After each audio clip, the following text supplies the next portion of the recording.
It's Aloha Friday, and this is your Maui Real Estate Market Report for Friday, August 21st. So, I was allegedly taking this week off to do prep work for renovating our condo. But, as always happens when realtors are planning or just threatening to be away from work, the phones start ringing. And this last week, our phones were definitely ringing. Clients and agents talking about real estate transactions.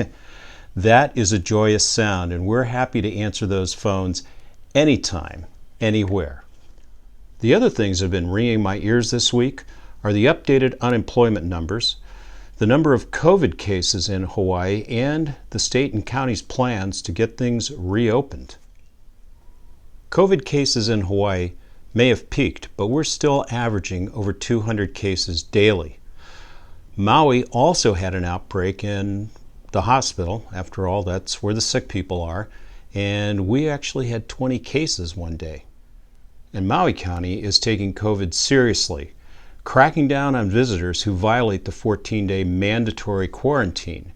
Between July 20th and August 19th, 14 were arrested for violating the mandatory quarantine.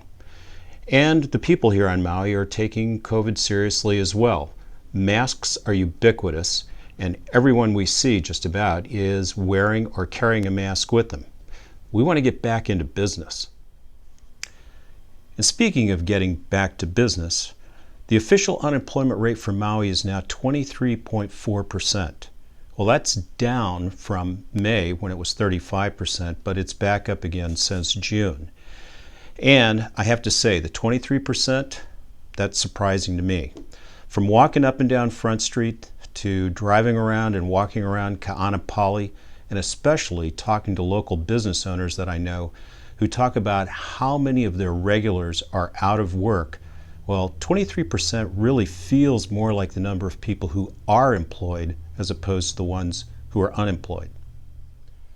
And by now you know, the earliest that people can travel trans-Pacific to Maui with a negative COVID test and not be subject to the mandatory 14-day quarantine has been pushed from September 1st to at least October 1st.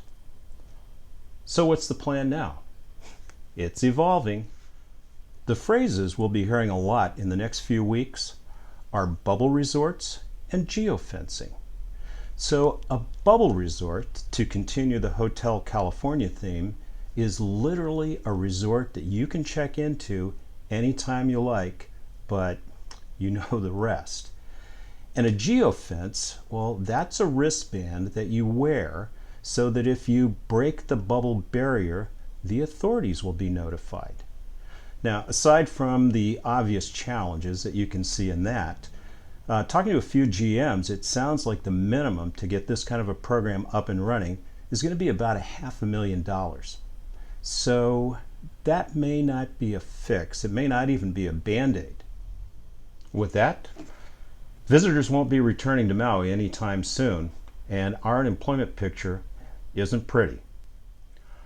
All that and real estate, specifically single-family homes, just keep trucking along.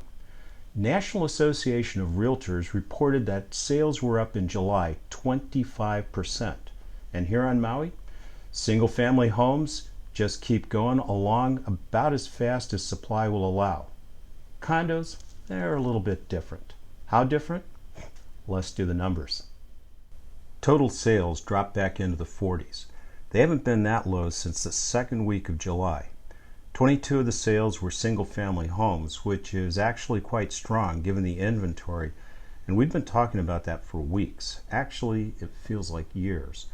Condo sales took it on the chin with only 15 sales last week. 8 of the 15 sales were condotels, which do allow short-term rental.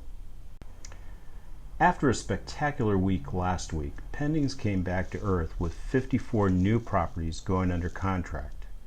26 were homes, which, with the exception of last week, is in line with the trend of 20 plus per week.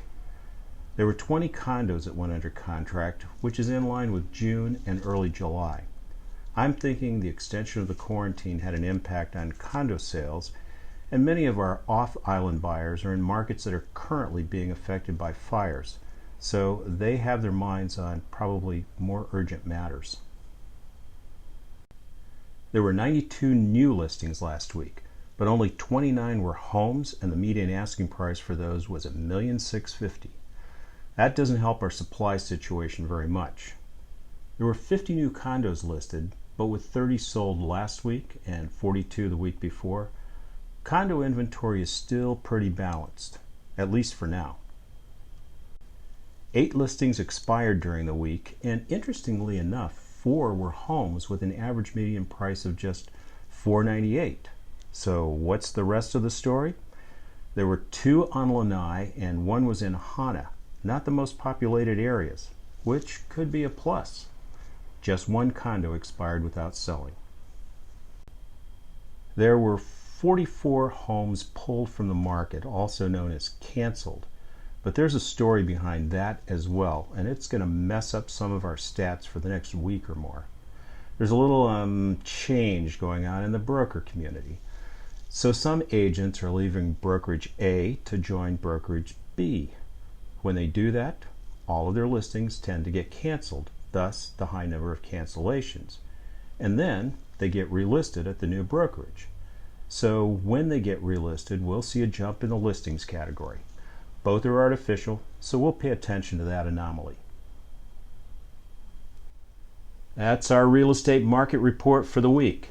You can get the full transcript and all the data at MauiRealEstateMarketReport.com.